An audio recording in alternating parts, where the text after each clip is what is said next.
Now. On 105.9 FM and streaming worldwide on the WMAL app. O'Connor and Company.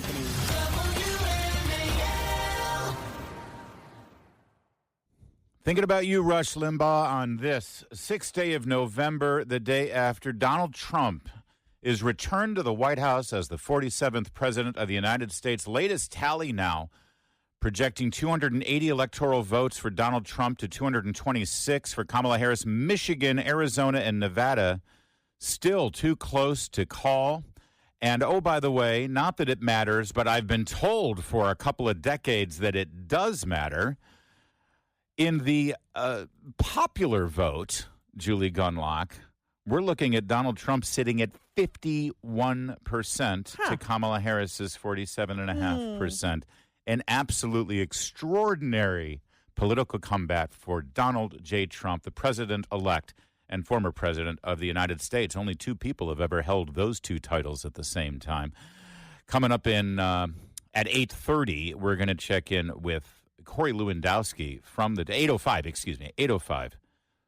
Sorry, complicated business this morning. Corey Lewandowski will join us at 8:05 from the Trump campaign. That's Julie Gunlock. I'm Larry O'Connor. Julie, how you feeling? I'm weirdly, I had almost no sleep. I'm not sleepy. I am so energized. We are running on fumes, and I assure you, we are both going to crash today in a very, very there will be a nap. Ugly way. Joining us right now, J. Christian Adams, of course, former commissioner of the U.S. Civil Rights Commission, former DOJ attorney, and now the president of the Public Interest Legal Foundation. He's an expert on election law. And I'll be honest, Christian, we sort of expected to talk to you today about all of the anomalies, all the concerns, all of the weirdness going on. And there were some weird things going on. But thankfully, and really this is how it should be, we had a winner projected and proclaimed in the wee hours of the morning and overnight. And we know now that we have a president-elect, even though the losing candidate has not officially conceded, and we're not going to have this drawn-out process. That's a really good thing for our country, isn't it? It is, but don't forget there's still open questions in some states. Arizona and Nevada is 100% by mail, and you could draw a direct corollary, Larry, to the states we don't know or the states we had to stay up till 5 a.m. to know, and mail voting. It's the mail voting that doesn't get counted ahead of time like it does in Florida.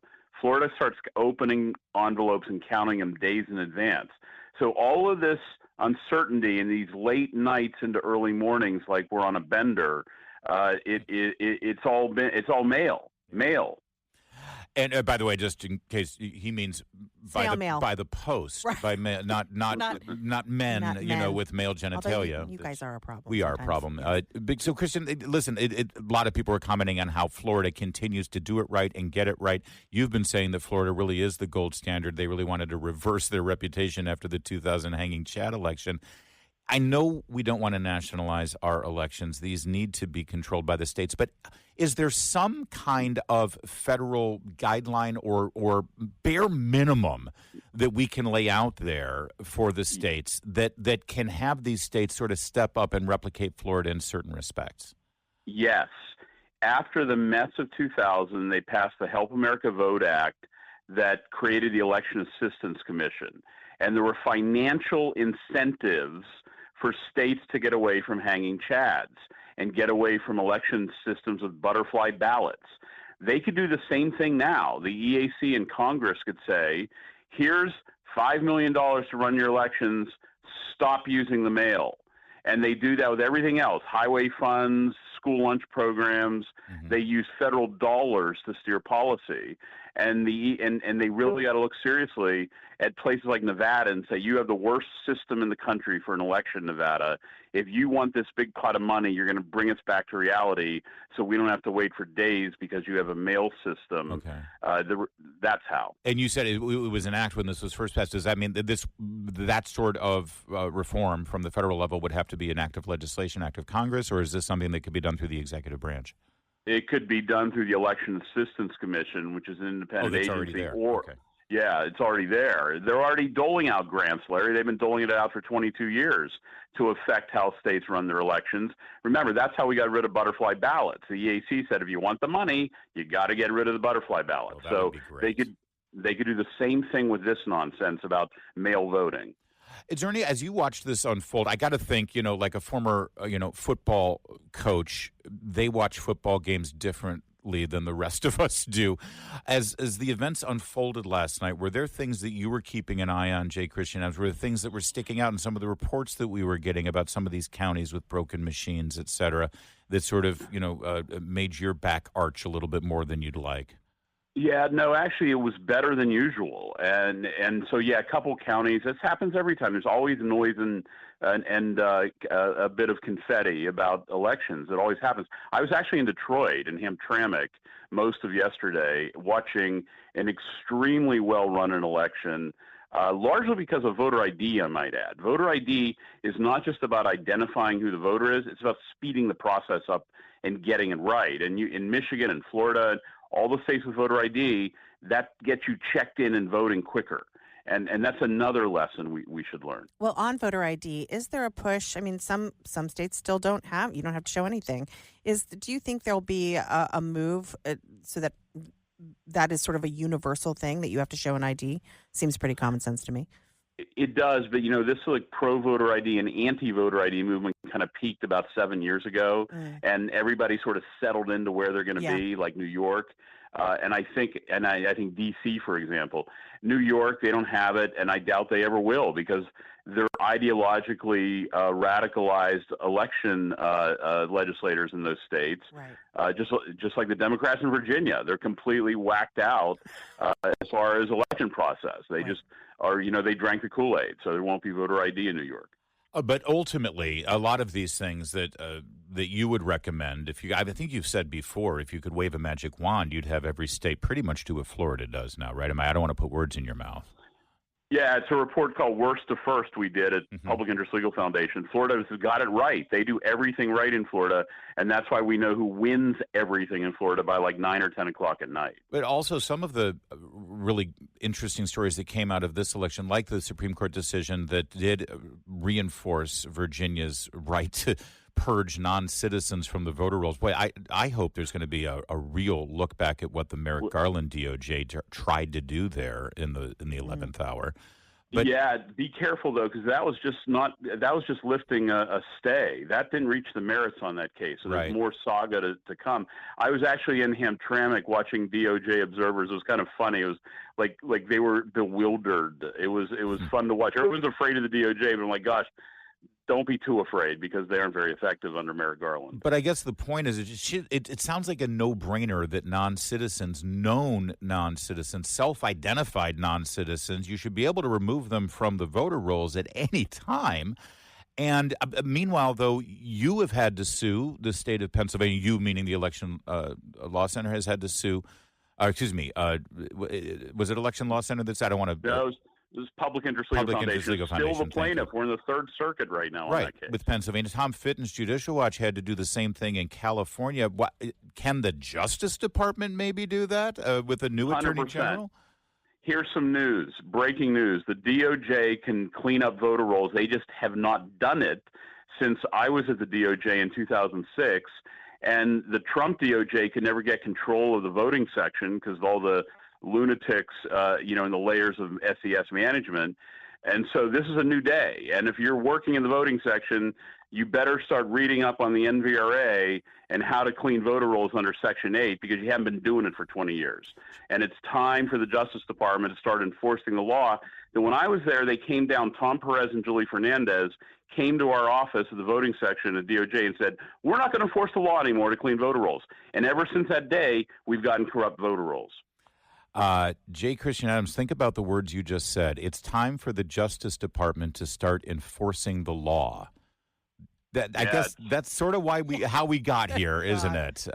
Yeah, and for those people wailing and gnashing teeth at the Civil Rights Division this morning, which they are, God, I wish I could go in there and look.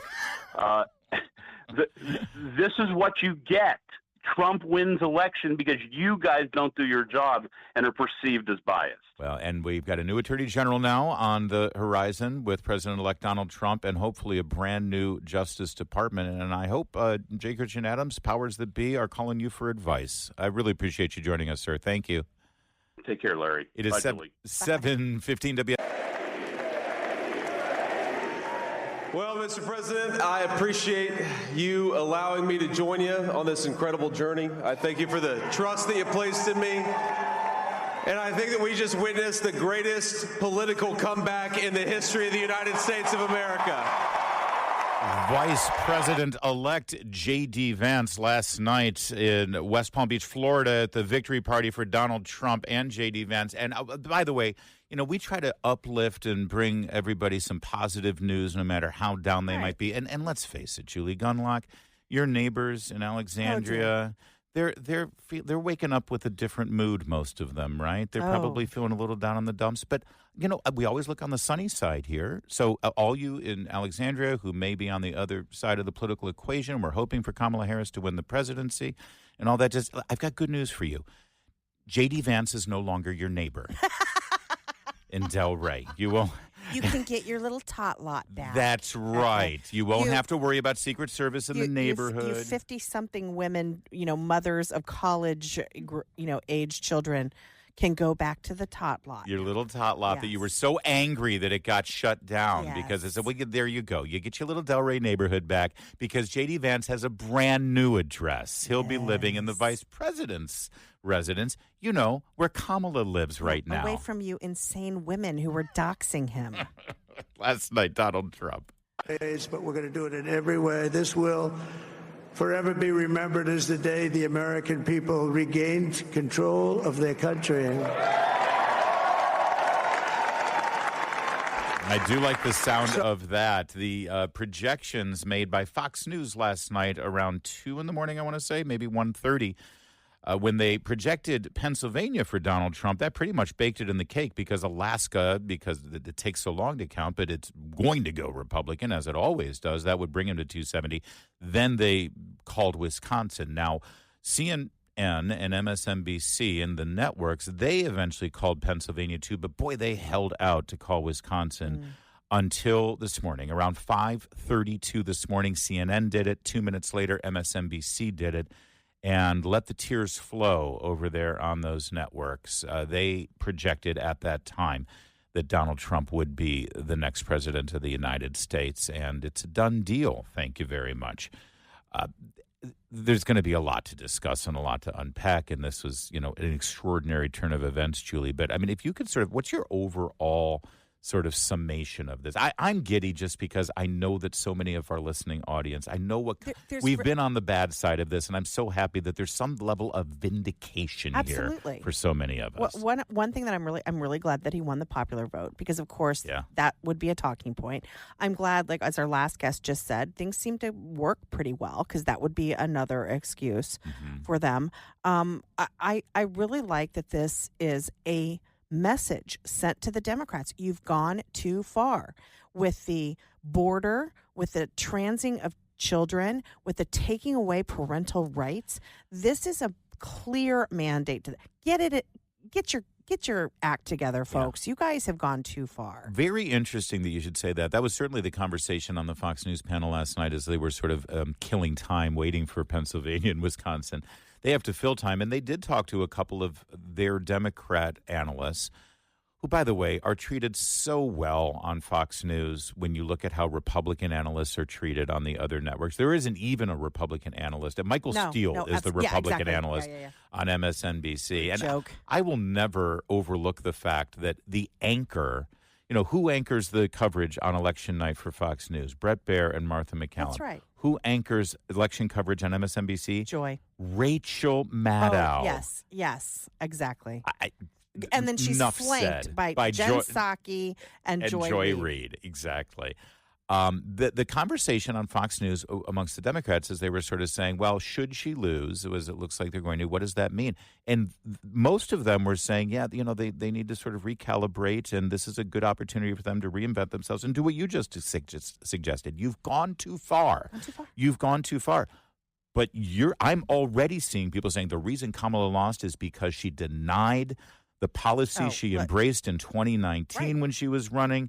Medicare for all of the crazy left-wing Bernie Sanders positions she had back then that she tried to walk back this time. They say, oh, no, we got to go all in on that. Well, you're right, Larry, and I'm already seeing the claims that it's sexism and racism. Even one MSNBC commentator actually said it was her interracial marriage. Oh. That's the reason. I mean, they're going to be grasping straws. We're going to see this, Yes. right? It's, of course, insane. But because the election went so well and because it was so obviously a win, they're going to reach out for these sort of crazy theories. It was sexism. It was sexism. Yes, sexism. Yeah. Exit polls show that Kamala Harris got fewer votes from women than Joe Biden That's did. right. So That's right. it's all those sexist women. Well, I guess the domineering men, you know, they saw that ad with Julia Roberts' Yep. voiceover, and they basically doubled out. You better not vote for her. You know what's good for you. Right. That's got to be it. It's 7:23. We've got more of a reset here on the election. We'll get you up to speed on the races as well as local races, some of the Senate races. More to come on this day after Election Day 2024. Now on 105.9 FM and streaming worldwide on the WMAL app. O'Connor and Company. I mean, we're torn right now. It's 7:37 coming up in 30 minutes. We're going to check in with Corey Lewandowski from Mar-a-Lago at the victory party that's probably still going on. They're playing this music and all the rest of the songs on Trump's mixtape there. And I got to tell you, Julie Gunlock, I'm torn. I want to talk about the good times. I want to give the results. The latest numbers, by the way, Trump right now with 280 electoral votes projected. Michigan, Nevada, Arizona still up in the air. Popular vote, national popular vote, guys. Trump 51%, Harris 47%. I don't know why, but right now I have an image of Tim Walz dancing to this song, gesticulating all across the stage Enough of him. with the little What a one great takeaway from this. Tim Walz is absolutely done. Goodbye. No more. He's going the way of Kane. Yeah, yes, He'll of be Tim on Kaine. SNL soon.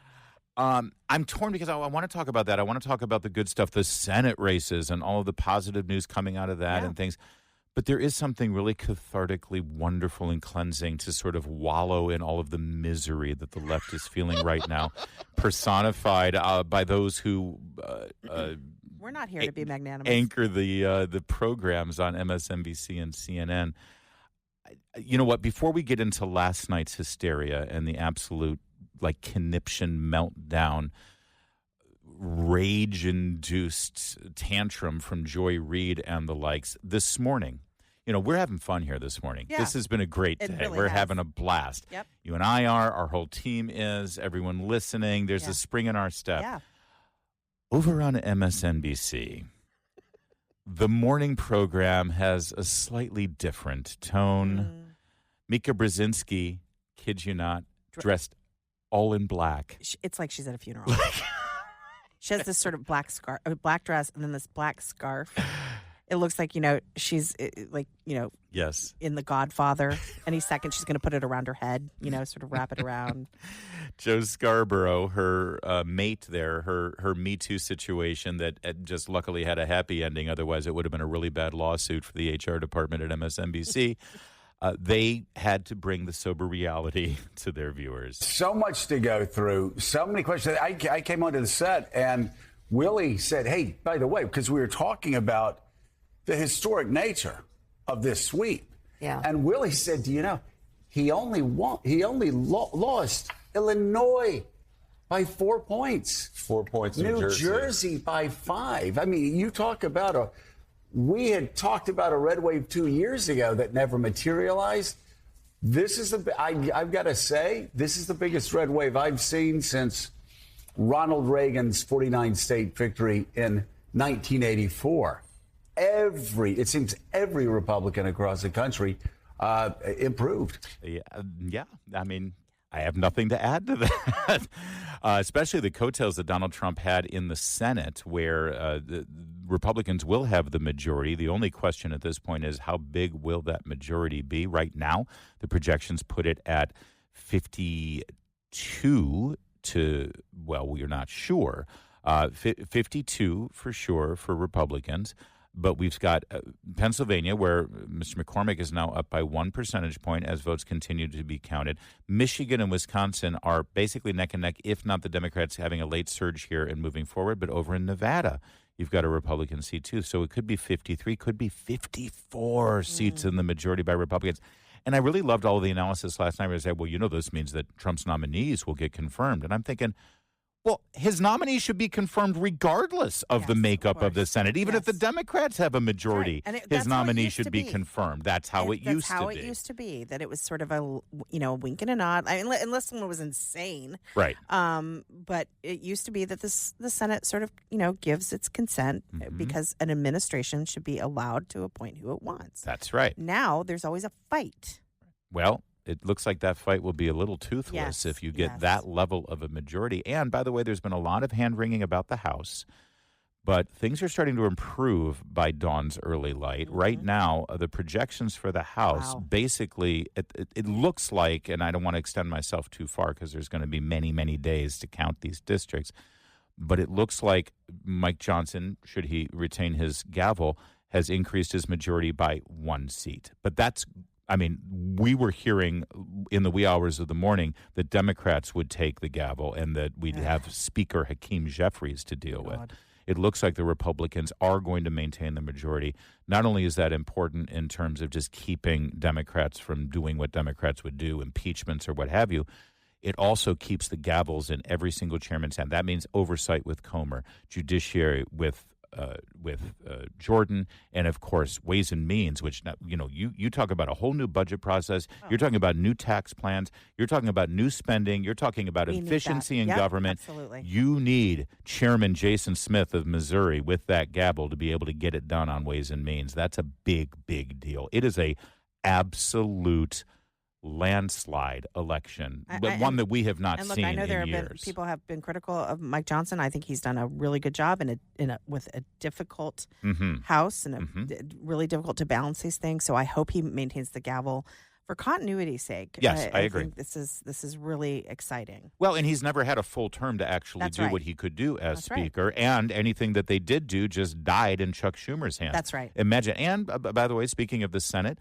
starting today, the race begins for the new majority leader, That's right. and that's going to be a fascinating thing. Mitch McConnell said he will stay majority leader through Election Day, and that was yesterday. So bye-bye, Mitch. It's time for a new majority leader, and boy, is that going to be fascinating. A little bit more as we get you up to speed on all of the events of last night and into this morning. The bottom line, Joe Scarborough, very unhappy. Woohoo! It's 7:43. Headlines, analysis, perspective. News Talk 105.9 WMAL. Making sense of the news. The good news is that I believe women will be the beacon in this election. That's Mika Brzezinski just a couple weeks ago on The View, holding back tears, explaining how women will be the beacon for this election. Let's check in on that prediction. What's interesting, though, is that Harris's number among women was a few points, 3 or so points, off of Joe Biden's. So she did worse among women than Joe Biden? Yeah. I mean, that's an astounding. Those are the final exit poll numbers. There you go.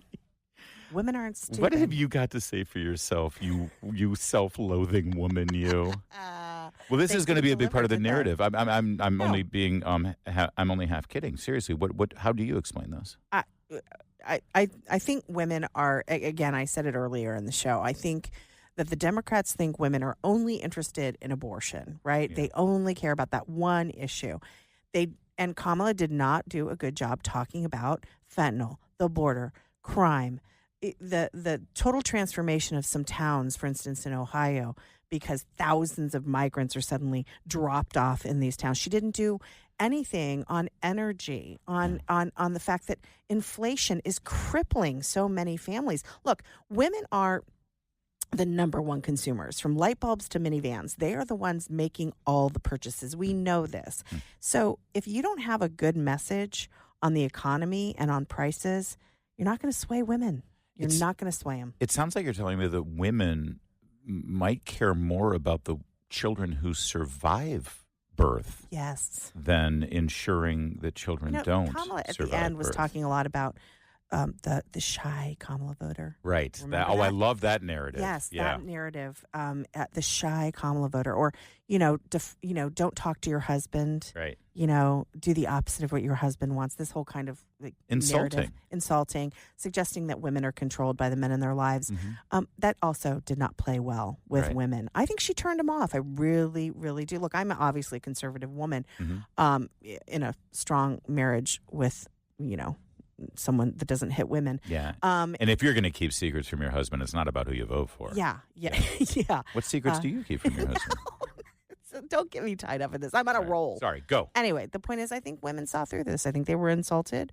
And again, number one, I think women care about issues besides abortion, which the Democrats cannot seem to come to terms with. Well, Julie, listen, I know that you have your point of view on these things, and I guess you're entitled to your opinion. But I know that people think, oh, Julie is there, and Patrice and Mercedes are there to deliver the female perspective on O'Connor and company. But I hate to tell you, you are wrong. Everything you just said is wrong. Okay. And I know this because I was lectured to last night by, well, really the finest representation of the American woman that I can imagine, Joy Reid. On MSNBC. Black voters came through for Kamala Harris. White women voters did not. That is what it appears happened in that state, is that if you can't flip enough white women, and we've talked about this on this set numerous times, is that you have a state where you've got a 6-week abortion or a 12-week abortion. I think theirs might be 12 weeks. Yeah. Yep. So really what happened is you're racist. Look, I don't like white women either. Okay? Which reminds us, once again, all of you very angry liberal women in Alexandria and Arlington and even out in Fairfax County and Loudoun County. The good news is J.D. Vance is no longer living in the Delray neighborhood you can have it back. of Alexandria. That house will be up for sale. It's probably going to increase your property value. Listen, I really hope J.D. Vance turns that into some sort of migrant processing place, or maybe a halfway house, or a drug rehabilitation center. How about a center? pregnancy crisis center? Great. Perfect. I think that would be. You know what? He could hand it over to Catholic nuns. Oh, I love it. And then I love it. We'll work that out. It's 7:53.